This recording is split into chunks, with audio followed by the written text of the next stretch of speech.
Assalamualaikum warahmatullahi wabarakatuh. Selamat pagi. Kami di sini akan mempresentasikan perjanjian kerja kontrak proyek konstruksi. Sebelumnya, perkenalkan, nama saya Lutfi Mahmudah dengan NIM 2020535152.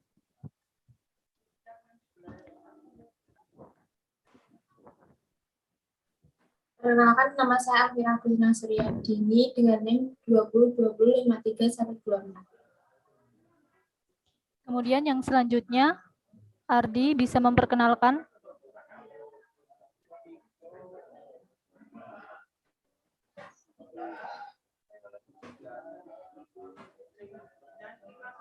Ya, terima kasih. Saya akan menjelaskan tentang pengertian. Kontrak merupakan kesepakatan antara pihak pengguna jasa dan pihak penyedia jasa untuk melakukan transaksi berupa kesanggupan antara pihak penyedia jasa untuk melakukan sesuatu bagi pihak pengguna jasa dengan sejumlah uang sebagai imbalan yang terbentuk dari hasil negosiasi dan perundingan antara kedua belah pihak. Dalam hal ini, kontrak memiliki dua aspek utama, yaitu saling menyetujui ada penawaran serta penerimaan.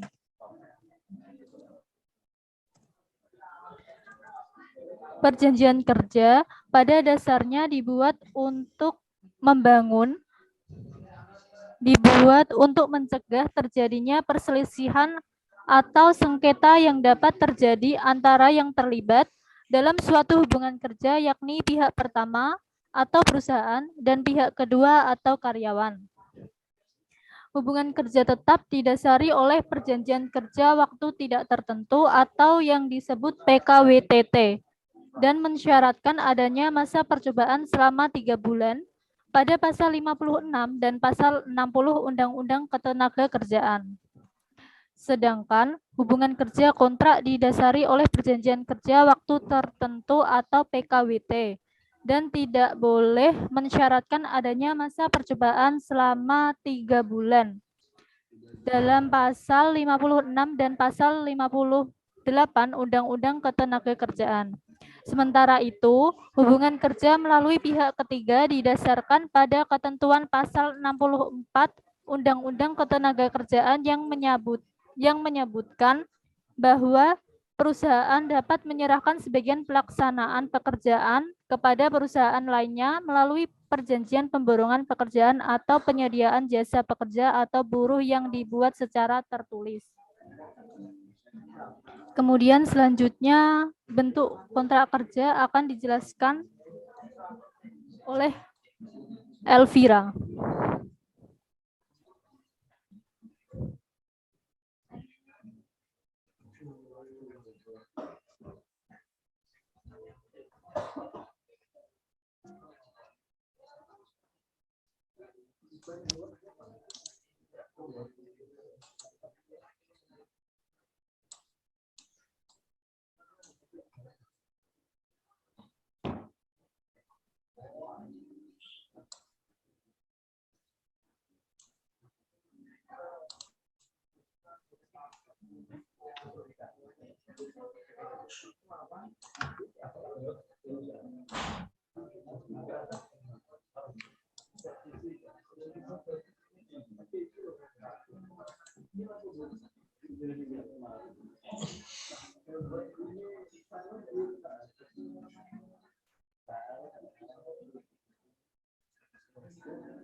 Berdasarkan ketentuan UU nomor 18 tahun 1999, JUPP nomor 59 tahun 2010, bentuk kontrak kerja konstruksi dapat dibedakan berdasarkan 5. Yang pertama yaitu lump sum, yang kedua yaitu harga satuan, yang ketiga yaitu biaya tambahan imbalan jasa, yang keempat yaitu gabungan lump sum dan harga satuan, dan yang kelima adalah aliansi. Berikut penjelasannya. Lump sum merupakan kontrak jasa atau penyelesaian seluruh pekerjaan dalam jangka waktu tertentu dengan jumlah harga yang pasti dan tetap, dan semua risiko yang mungkin terjadi dalam proses penyelesaian pekerjaan yang sepenuhnya ditanggung oleh penyedia jasa panjang gambar dan spesifikasinya tidak berubah.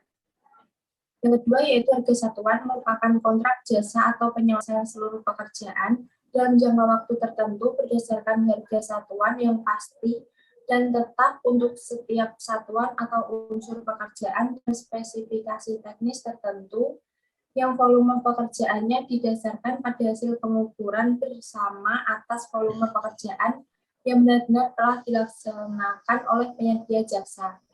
Yang ketiga yaitu biaya tambahan imbalan jasa merupakan kontrak jasa atas penyelesaian seluruh pekerjaan dalam jangka waktu tertentu di mana jenis-jenis pekerjaan dan volumenya belum diketahui dengan pasti.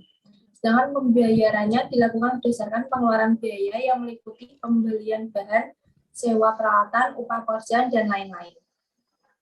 Yang keempat, yaitu gabungan lumsam dan harga satuan merupakan gabungan lumsam dan atau harga satuan dan atau tambah imbalan jasa dalam satu pekerjaan yang diperjanjikan sejauh yang disepakati para pihak dalam kontrak kerja konstruksi.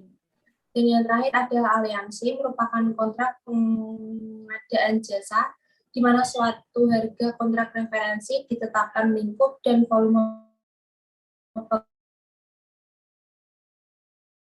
pekerjaan yang kalau biayanya dilakukan secara biaya tambah imbal jasa dengan suatu pembagian tertentu yang disepakati bersama atas penghematan atau biaya lebih yang timbul dari perbedaan biaya sebenarnya dan harga kontrak referensi.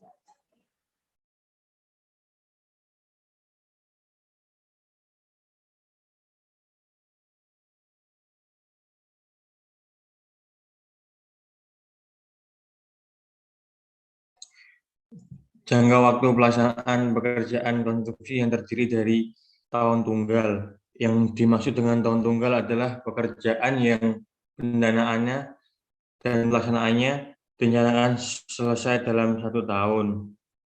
Yang kedua terdapat tahun jamak.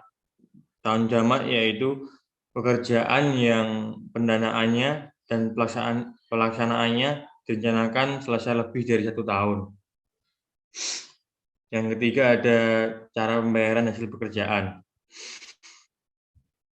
Yang pertama dengan sesuai kemajuan pekerjaan. Yang dimaksud dengan itu adalah pengukuran hasil pekerjaan berdasarkan kemajuan pekerjaan selain dilakukan dalam beberapa tahap pekerjaan. Bisa juga dilakukan sekaligus pada saat pekerjaan fisik selesai 100% turnkey. Yang terakhir ada secara berkala. Dengan pengukuran hasil pekerjaan secara berkala umumnya dilakukan secara bulanan dengan tiap akhir tahun.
Maaf Ardi, ini nggak kedengeran.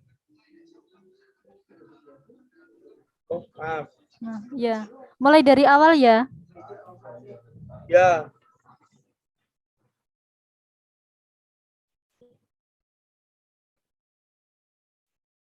Faktor-faktor penghambat kerja konstruksi. Dalam kajian literatur di jurnal penelitian yang berjudul Hambatan Penerapan Insentif dalam Kontrak Kerja Konstruksi, pemerintah dari persepsi pengguna jasa bahwa ada 23 faktor-faktor hambatan penerapan insentif. Berikut tabel faktor penghambat penerapan insentif dari sumber data olahan. Yang pertama, kurangnya pengetahuan tentang penerapan insentif. Sumber dari Angkojoyo dan Sugianto 2000. Yang kedua, dokumen perencanaan yang tidak lengkap. Sumber dari Hijlep dan IBBS 1989. Lingkup pekerjaan proyek yang tidak jelas. Sumber dari Sugar 1984. Durasi proyek yang belum akurat. Sumber dari Hijlep dan IBBS 1989. Definisi yang jelas tentang proyek selesai. Sumber dari Arditi dan Yasmanis Burbasid. Yang berikutnya, evaluasi penerapan teknis berdasarkan nilai Angkojoyo dan Sugianto 2000. Belum adanya bentuk standar klusal insentif dalam kontrak. Sumber dari Hasan dan J 2015.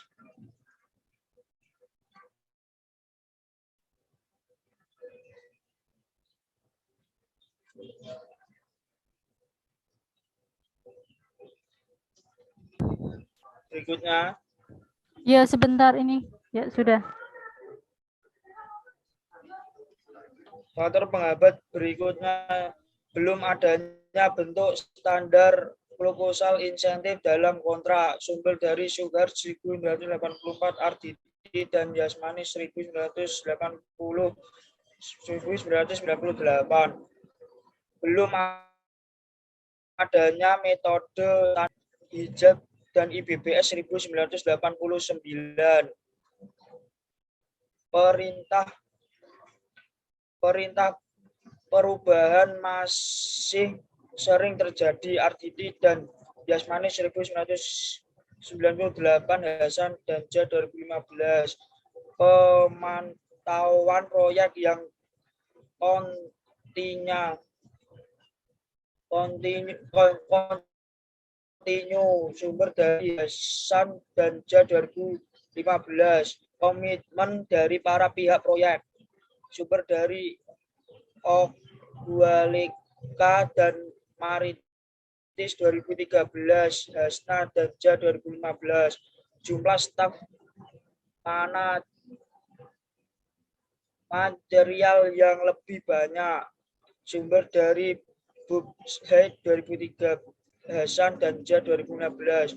Upaya maksimal tambahan dan kontrak. Sumber dari Angkojoyo dan Sugianto 2000. Tenaga kerja terampil. Sumber dari Busmit 2003, Hasan dan J 2015. Berikutnya, selektif memilih subkon. Sumber dari Babsit 2003, Hasna dan J 2015. Peralatan kerja yang memadai. Sumber dari Babsit 2003, Hasna dan J 2015. Kontraktor yang berpengalaman. Sumber dari Sakar 1984. Manajemen tenaga kerja. Sumber dari Sakar 1984, Bulbsit 2003. Biaya proyek secara keseluruhan. Sumber dari Sakar 1984, Arditi et al. 1997, Angkojoyo dan Sugianto 2000, Hasna dan J 2015. Kualitas hasil pekerja mau nonton Angkojoyo dan Sugianto 2000, Hasna dan J 2015. Mekanisme penganggaran pembayaran insentif. Sumber dari hasil diskusi pada seminar 1, rancangan penelitian proposal tesis. Berikutnya, insentif tidak tepat untuk semua proyek.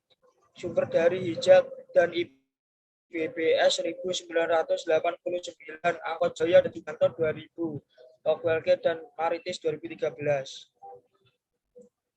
Berikutnya, kesimpulan. Dari pembahasan penjelasan di atas, maka dapat disimpulkan bahwa perjanjian kerja kontrak dalam proyek sangatlah penting karena untuk menghindari adanya kerugian ataupun sengketa. Pekerja kontrak diartikan secara hukum adalah pekerja dengan status bukan pekerja tetap atau pekerja yang bekerja hanya untuk waktu tertentu berdasar kesepakatan antara pekerja dengan perusahaan pemberi kerja. Definisi insentif adalah tambahan penghasilan yang diberikan sebagai penghargaan dalam bentuk moneter atau non-moneter agar pihak yang terlibat pada proyek konstruksi termotivasi untuk melakukan segala upaya agar dapat menyelesaikan pekerjaan lebih cepat dari waktu yang diperjanjikan dengan tepat menjaga mutu sesuai dengan yang dipersyaratkan.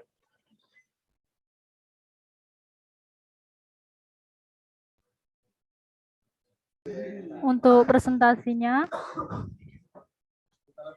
apabila ada kekurangan, mohon maaf. Wassalamualaikum warahmatullahi wabarakatuh. Waalaikumsalam warahmatullahi wabarakatuh.